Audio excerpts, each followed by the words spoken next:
This is Andi Purewal for Boxing News, joined by Adam Smith here in London. Adam, it's fight week, it's Joshua-Dubois. How are you feeling? How much are you looking forward to Saturday night? How are you feeling, Andy? I mean, we're all excited, aren't we? It's a wonderful week for boxing in general, but to have it in Britain, to have it in London, to see some of the most iconic venues around the city, it's almost like a London cabbie's guide, isn't it? The old A to Z book's out, and we've had the river and beautiful Bishopsgate, Tower Bridge in the background on Monday, Tuesday at Leicester Square on the red carpet, Wednesday up at Wembley.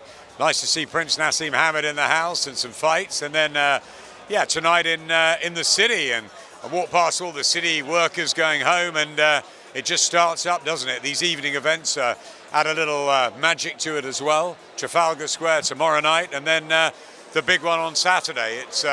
It's a tiring week for you, for everybody, but it's the adrenaline's pumping, and at the end of it we get a magnificent event, fantastic night of boxing, Liam Gallagher to rock the place, and AJ and Dubois to fight it out. I mean, who wouldn't love it?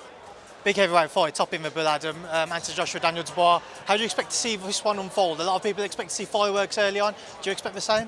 I was at the spar, or one of the many spars. AJ said they did hundreds of rounds. I was talking to Anthony on Monday night. He remembers the one I was at when he slipped in the corner. Not quite sure if a punch landed or not, but hey, that's sparring. It's a long time ago. We've waited for AJ and Dubois to share a ring all that time. Daniel is still just turned 27. He's the young pup. He's got momentum. He's got Don Charles, if we can get him off his sick bed. He'll be there Saturday night.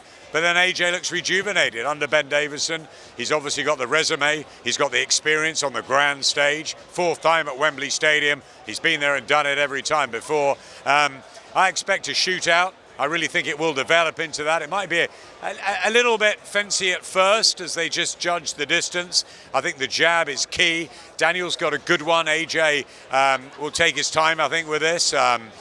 Dubois got good body shots. He moves his feet well, but I think AJ's right hand is looking fabulous at the moment. I think Ben and him will have worked a lot on maybe the Dubois vulnerabilities. I expect a fire fest to unfold. I think it will be a short fight within 6 rounds, and I think AJ will win it. What did you make of those rumours that Don Charles and Daniel had split that came out yesterday? Obviously, since then we know that it's turned out to be Don's ill, but what did you make of all of that last night? Are you stirring the pot with the rumours, Andy? I mean, we always hear them on Fight Week, don't we?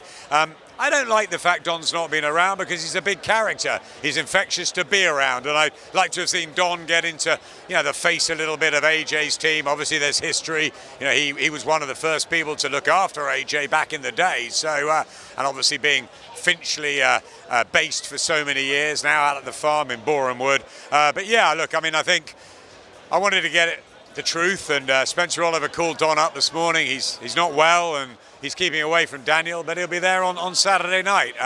So yeah, I'd have loved Don to be around the week. I think it's very honourable that he stayed away so that his fighter can not just take centre stage, but could be safe. And if he's got a sniffle, a cold, it's best to get it out of the system. But he'll be there Saturday night in the corner, and it'll be very interesting to see the two of them, Ben and Don, work their magic, because I think it could come down to that. If one of them comes back to the corner hurt and they need to rebuild and rethink a little bit, it's going to be up to Ben and Don to get the right advice to them. That's what they're paid for, those key minutes in between rounds, as well as the long training camps they've had. Both fighters look good to me. They both look relaxed. They both look ready to go. I think we're in for a treat. Adam, there's some great fights on the undercard as well. Which one in particular stands out for you, though? Which one are you most excited to see on that undercard? No question, Joshua-Buatsi against Willie Hutchinson. I think that's the fight that stands out for me. Buatsi, I believe, will become a world champion. I think he is world class. Hasn't quite shown us that statement performance, but Willie Hutchinson, full of swagger, full of confidence, great performance against Craig Richards in Riyadh. Shelley Fingal told me a long time ago about Willie Hutchinson, great amateur. Be a really interesting 12-round fight, expected to go the whole way, just edging towards Buatsi, but not by much. That's the fight of the night for me. Adam, we'll have to cut this short. I see security about to kick us out, so thank you. No problem at all, Andy.